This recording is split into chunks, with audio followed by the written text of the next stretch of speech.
আরেক ভাই প্রশ্ন করেছেন, ইসলামে জিহাদ কি, মানে জিহাদ কাকে বলে ইসলামের দৃষ্টিতে, আর দেশের জন্য জিহাদ করা এটা কতটুকু সঠিক। তাই বলি ভাই, ইসলামে জিহাদ কাকে বলে এই মর্মে আমি ইতিপূর্বে আলোচনা করেছি, এমনকি এই গ্রুপে ওটা তাহবিল করা হয়েছে, ট্রান্সফার করা হয়েছে, আপনি ওটা দেখে নেওয়ার চেষ্টা করবেন।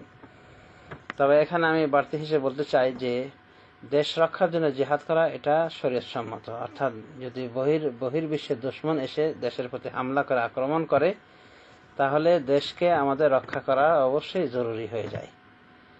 কারণ দেশ রক্ষা না করলে মুসলিমদের মা বোনদের ইজ্জত রক্ষা করা যাবে না, ধন সম্পদ রক্ষা করা যাবে না।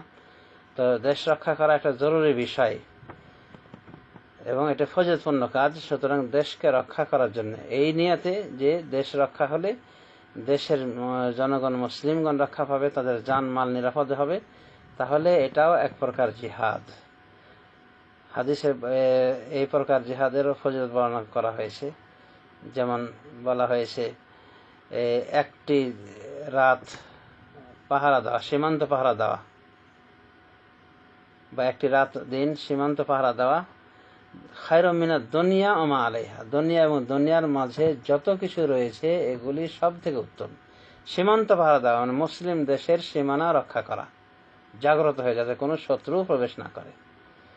তো এটা এক প্রকার জিহাদের অন্তর্ভুক্ত এবং অনেক ফজিলতপূর্ণ কাজ।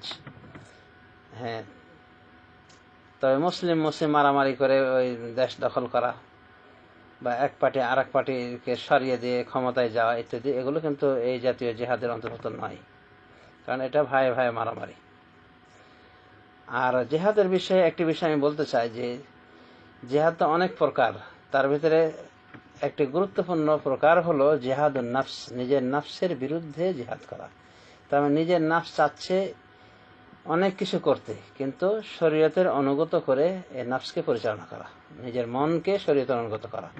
এই জন্য উলামায়ে দ্বীন বলেন যে এই নাফসের বিরুদ্ধে জিহাদ হবে কয়েকটি বিষয়ের মাধ্যমে: ঈমানকে পরিশুদ্ধ করার মাধ্যমে, আমলকে পরিশুদ্ধ করার মাধ্যমে, এবং একে অপরকে দাওয়াত দেওয়ার মাধ্যমে।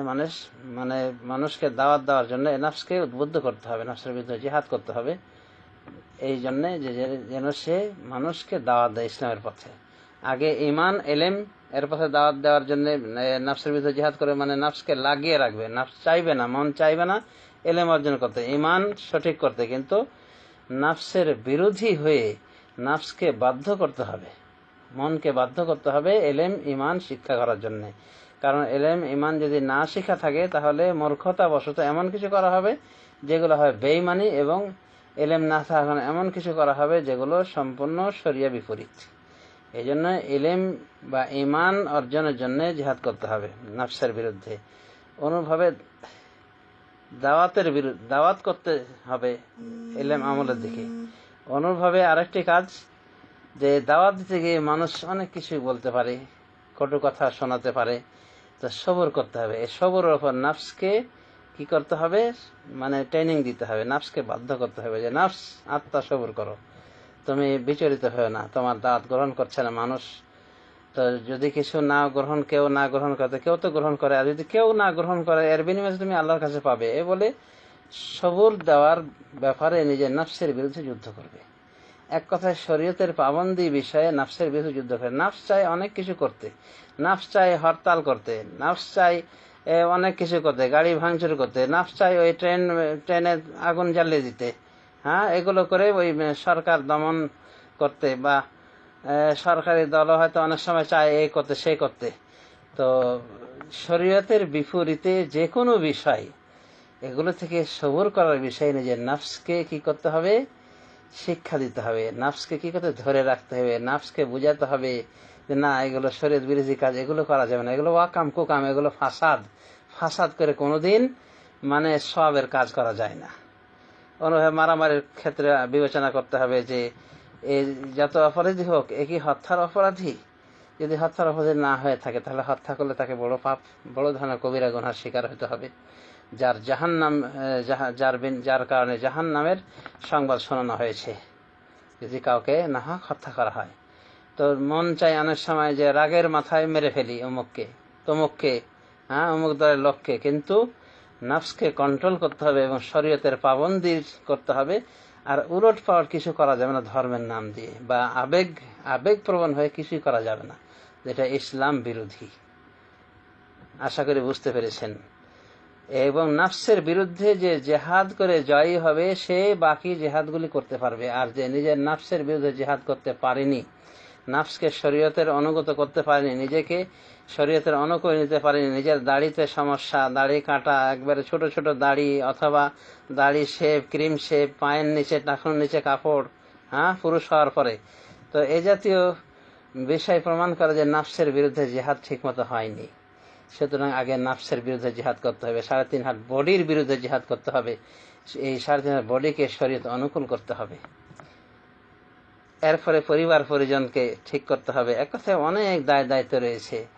নফসের বিরুদ্ধে জিহাদটাই আমাদের অনেকেরই হয়নি। এরপর আমরা জিহাদ করি, কিন্তু জিহাদের অর্থ বুঝি না, জিহাদের প্রকারও জানি না। এগুলো অত্যন্ত দুঃখজনক বিষয় যে একটা জটিল বিষয় নিয়ে আমরা তর্ক বিতর্কে জড়িয়ে যাই, অথচ ওই বিষয়টা সম্পর্কে আমাদের সম্যক জ্ঞান নাই। ওলামায়ে দ্বীন কিভাবে ওটাকে চিনেছেন, কিভাবে ব্যাখ্যা করেছে, সেই বিষয়ে মোটেও জ্ঞান নাই। জাহেল হয়ে ওই জিহাদ নিয়ে শুরু করে দিয়েছে, ব্যাখ্যা। বাংলাদেশের প্রেক্ষাপটে যে পরিস্থিতি, এই পরিস্থিতি যে পরিস্থিতি হয়ে রয়েছে, পাঠাপাঠি হয়, যেভাবে দলাদলি হয়, এটা জিহাদের প্রকারে পড়ে না, বরং এটা ফিতনা ফাসাদের পর্যায়ে পড়ে। এবং এ জাতীয় বিষয়ে, বিতর্কিত বিষয়ে মারা যাওয়াটা বিতর্কিত মরণ। রাসূলুল্লাহ সাল্লাল্লাহু আলাইহি ওয়াসাল্লাম বলেছেন, আল কাতিল ওয়াল মাকতুল কিলাহুমা ফিন্নার, হত্যাকারী নিহত ব্যক্তি উভয়ে জাহান্নামে যাবে। সাহাবায়ে কেরাম বলেছিলেন, ইয়া রাসূলুল্লাহ হাযাল কাতিল ফামা বালুল মাকতুল, আমরা তো বুঝলাম এই হত্যাকারী জাহান্নামে যাবে, কিন্তু নিহত ব্যক্তিও জাহান্নামে যাবে কেন? তখন বলেছেন, ইন্নাহু কানা হারিসান আলা কাতলি সাহিবিহি, কারণ সে জাহান্নামে যাবে, নিহত ব্যক্তিও জাহান্নামে যাবে এই জন্যে যে সে তার সাথীকে হত্যা করার জন্য লালায়িত প্রাণ ছিল, লেগে গিয়েছে পাটিতে একজন আরেকজনের জানের দুশমন, হ্যাঁ, খুন করার জন্য বদ্ধপরিকর, কিন্তু একজনের ভাগ্যে খুন জুটেছে, আরেকজন হালকা জখম টখম হয়েছে, এই একটাও আল্লাহর রাস্তায় জিহাদ করেনি। সুতরাং বন্ধুরা, নিয়ত যতই ভালো থাক, এভাবে মুসলিমে মারামারি করার ইসলামে অনুমোদন নেই। রাসূলুল্লাহ সাল্লাল্লাহু আলাইহি ওয়াসাল্লাম বলেন, মান হামালা আলাইনা সিলাহা ফালাইসা মিন্না, মুসলিম শরীফের হাদিস, যারা আমাদের উপরে অস্ত্র ধারণ করবে তারা আমাদের অন্তর্ভুক্ত নয়। সুতরাং মুসলিমে অস্ত্র ধরা, মারামারি করা, কাটাকাটি করা এবং এটার নাম জিহাদ দেওয়া আল্লাহ জঘন্য বিভ্রান্তি, এটা স্পষ্ট গুমরাহি। মুসলিমে জিহাদ করার আদৌ নিয়ম নাই। বিশেষ করে মুসলিমের ভিতরে পাটাপাটি দালাদালি করতে করতে এভাবে মেরে ফেলা বা মরে যাওয়া ইত্যাদি, এগুলি বিতর্কিত মরণ। তবে যারা হঠাৎ করে মজলুম অবস্থায় মরে গেল, যেমন ভ্যান চালক, রিক্সা চালক, অথবা কাউকে অন্যায়ভাবে মেরেই ফেলে দেওয়া হলো, অথচ তার কোনো দোষ নাই, সে এগুলোতে জড়াতেও যায়নি মারামারিতে, এরকম অনেক সময় হয়ে যায়, নির্দোষ মানুষ মরে যায়, অ্যাম্বুলেন্সের গাড়ি দেখা যায় যে আগুন লাগিয়ে দেওয়া হয়েছে। তো এরা যদি এদের আমল ঠিক থাকে, অন্যান্য আমল, নামাজ বিশেষ করে, তো ইনশাল্লাহ এরা শহীদের মর্যাদা পেতে পারে। কিন্তু ভাই মারামারি করে, মুসলিম ভাই মারামারি করে মরণ, এই মরণটা অবশ্যই বিতর্কিত মরণ। ওলামায়ে দ্বীন যারা যোগ্য আলেম, তারা মনে করেন যে মুসলিমে কোনো যুদ্ধ জিহাদ হতে পারে না। এটা মুসলিমে এই সশস্ত্র জিহাদ নাই, বরং রাসূলুল্লাহ সাল্লাল্লাহু আলাইহি ওয়াসাল্লাম এটাও বলেছেন, সিবাবুল মুসলিম ফুসুক, মুসলমানদের পরস্পরকে গালি দেওয়া ফাসিকি কাজ, ও কিতালুহু কুফরুন, এবং তার সাথে যুদ্ধ করা এটা কুফরি। বুখারী মুসলিমের হাদিস। সুতরাং মুসলিমে জিহাদ করা, যুদ্ধ করা, সশস্ত্র যুদ্ধ করা এবং জিহাদের আয়াতগুলি এই মুসলিমদের বিরুদ্ধে সেট করে দেওয়া, এগুলো এক প্রকার কোরআন হাদিসের বিকৃতি ব্যাখ্যা। রাসূলুল্লাহ সাল্লাল্লাহু আলাইহি ওয়াসাল্লাম যখন যুদ্ধ করতে যেতেন, সহিহ হাদিসে রয়েছে, রাতের বেলায় উনি অপেক্ষা করতেন, দেখতেন এই এলাকায় আজান শোনা যায় কিনা। আজান শুনলে উনি আর ওই এলাকায় যুদ্ধ করতেন না, কারণ মনে করতেন যে এটা মুসলিম অধ্যুষিত এলাকা অথবা মুসলিমের এলাকা, কিন্তু আজান না শুনলে তখন যুদ্ধ করতেন। তো আমরা বলতে চাই যে যারা জিহাদ করে এই সমস্ত মুসলমানদের ভিতরে মারামারি কাটাকাটির পক্ষে, তাদেরকে বলতে চাই যে ভাইজান, আপনার যে এলাকায় যান জিহাদ করার জন্য, আজান কি শুনতে পান না? আজান কি শোনা যায় না? আজান শোনার পর আপনি কেমন করে এইভাবে জিহাদ করতেছেন? অথচ রাসূলুল্লাহ সাল্লাল্লাহু আলাইহি ওয়াসাল্লাম সহিহ হাদিসে রয়েছে যে তিনি বিরতি দিয়েছিলেন।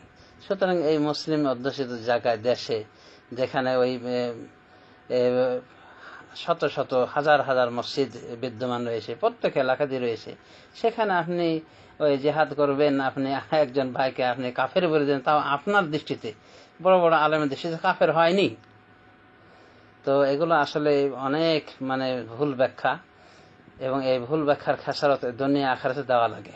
আল্লাহ রাব্বুল আলামিন আমাদের সবাইকে ওই জেহাদের মর্মবাণী, প্রকৃত জেহাদ সম্পর্কে বোঝার তৌফিক দান করুন। আগের যুগে জিহাদ ছিল কাফের এবং মুসলিমের মাঝে, আর এখন আমাদের মুসলমানদের জিহাদ ওদের ভিতরেই, ওরা পরস্পরে। জিহাদের একটা সুরত রয়েছে, সেটি হলো যে কোন দল যদি সরকার বিরোধী হয়ে মুসলিম সরকার, ইসলামী রাষ্ট্রনায়কের বিরুদ্ধে পরিচালনা করে, সশস্ত্র ধরে, তাহলে রাষ্ট্রনায়ক যদি সে মুসলিম হয়ে থাকে, ইসলামের উপর প্রতিষ্ঠিত হয়ে থাকে, তাহলে তাকে সহযোগিতা করে ওই যারা বিরুদ্ধে অবস্থান নিয়েছে, সশস্ত্র অবস্থান করছে বা সরকারের আনুগত্যে বেরিয়ে পড়েছে, তাদের বিরুদ্ধে সহযোগিতা করার কথা এসেছে, যেমন আলী রাদিয়াল্লাহু করেছিলেন। তো এখন বর্তমান জামানাতে আমরা সেরকম মুসলিম রাষ্ট্র মজবুত দেখতে পাচ্ছি না, সে হিসেবে আমরা কোন প্রকারই এই জাতীয় জেহাদের পক্ষে না। এক কথায় মুসলিমে জেহাদ চলে না। আশা করি বুঝতে পেরেছেন। এবং জেহাদ করার ক্ষেত্রে রাষ্ট্রনায়কের অনুমতির প্রয়োজন আছে, বিশেষ করে যে জেহাদ হবে আক্রমণাত্মক জেহাদ, এবং কাফেরদের বিরুদ্ধেই জেহাদ রাসূলুল্লাহ সাল্লাল্লাহু আলাইহি ওয়াসাল্লাম সশস্ত্রভাবে করেছেন। বাকি মুনাফিকদের বিরুদ্ধে উনি জিহাদ করেননি, ফাসিক মুসলিমের বিরুদ্ধে উনি সশস্ত্র জিহাদ করেননি। সুতরাং জিহাদের অর্থ আমাদেরকে ভালো করে আয়ত্ত করা উচিত। আল্লাহ রাব্বুল আলামিন আমাদেরকে তৌফিক দান করুন যেন আমরা জিহাদের মর্মবাণী সঠিকভাবে বুঝি, নতুবা এমনও হতে পারে যে দুনিয়া আখিরাত বেকার হয়ে যাবে এই জিহাদের উল্টো ব্যাখ্যা দিয়ে। আল্লাহ রাব্বুল আলামিন আমাদেরকে